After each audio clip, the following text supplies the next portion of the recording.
ആലപ്പുഴ കായംകുളത്ത് KSRTC ബസ്സും സ്വകാര്യ ബസ്സും അപകടത്തിൽപ്പെട്ടു. മറികടക്കാൻ ശ്രമിക്കുന്നതിനിടെ സ്വകാര്യ ബസ് KSRTC ബസിന്റെ പിന്നിലിടിക്കുകയായിരുന്നു. വിദ്യാർത്ഥികൾ ഉൾപ്പെടെ 10ഓളം പേർക്ക് പരിക്കേറ്റു.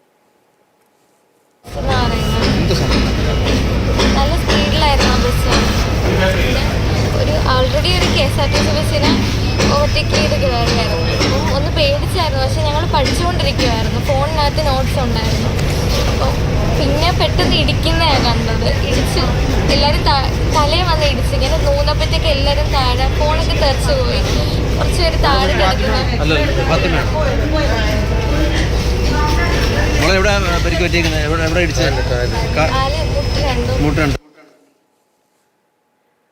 അപകടത്തിൽ പരിക്കേറ്റ വിദ്യാർത്ഥിനിയാണ് കാര്യങ്ങൾ ഇപ്പോൾ പറഞ്ഞത്. രഘുനാഥ് നാരായണൻ വിവരങ്ങളുമായി ചേരുന്നുണ്ട്. രഘു, വീണ്ടും ഒരു അപകട വാർത്തയെക്കുറിച്ച് പറയേണ്ടി വരുന്നുവല്ലേ?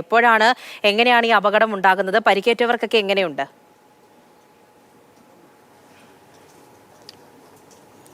പൂജ, പരിക്കേറ്റ ആർക്കും കാര്യമായ പരിക്കില്ല എന്നുള്ളതാണ് ആശ്വാസകരമായ കാര്യം. പക്ഷേ ആ സ്കൂൾ സമയമായിരുന്നു, വിദ്യാർത്ഥികളായിരുന്നു കൂടുതലായും ആ സ്വകാര്യ ബസ്സിലുണ്ടായിരുന്നത്. ആ കുട്ടി തന്നെ പറഞ്ഞതുപോലെ തന്നെ ആദ്യം ഒരു KSRTC ബസ്സിനെ വളരെ വേഗതയിൽ ഓവർടേക്ക് ചെയ്തു. അപ്പോൾ ആ കുട്ടികളൊക്കെ പേടിച്ചതാണ്. ഇതിന് ഒരു മിനിറ്റിനുള്ളിൽ തന്നെ അടുത്ത KSRTC ബസ്സിൻ്റെ പിൻഭാഗത്തേക്ക് പോയി സ്വകാര്യ ബസ് ഇടിക്കുകയായിരുന്നു എന്നുള്ളതാണ് വിദ്യാർത്ഥികൾ പറയുന്ന. ആ ഇടിയുടെ ആഘാതത്തിൽ പരസ്പരം തല കൂട്ടിയിടിക്കുകയും ചില കുട്ടികൾ കമ്പിയിൽ പോയൊക്കെ തട്ടുകയും ചെയ്തിട്ടുണ്ട്. ആ ഒരു തലയ്ക്കൊക്കെ നിസ്സാരമായ പരിക്കേറ്റ കുട്ടികളെ മുഴുവൻ കായംകുളം താലൂക്ക് ആശുപത്രിയിൽ പ്രവേശിപ്പിച്ചിട്ടുണ്ട്. ആരുടെയും പരിക്ക് ഗുരുതരമല്ല. വിദ്യാർത്ഥികൾക്ക് മാത്രമല്ല, 2 ബസ്സിലെയും ചില യാത്രക്കാർക്കും പരിക്കേറ്റിട്ടുണ്ട്. ശരി, രഘുനാഥ് നാരായണനാണ് ഈ അപകടത്തെക്കുറിച്ചുള്ള കൂടുതൽ വിവരങ്ങൾ നമ്മളോടിപ്പോൾ പറഞ്ഞത്.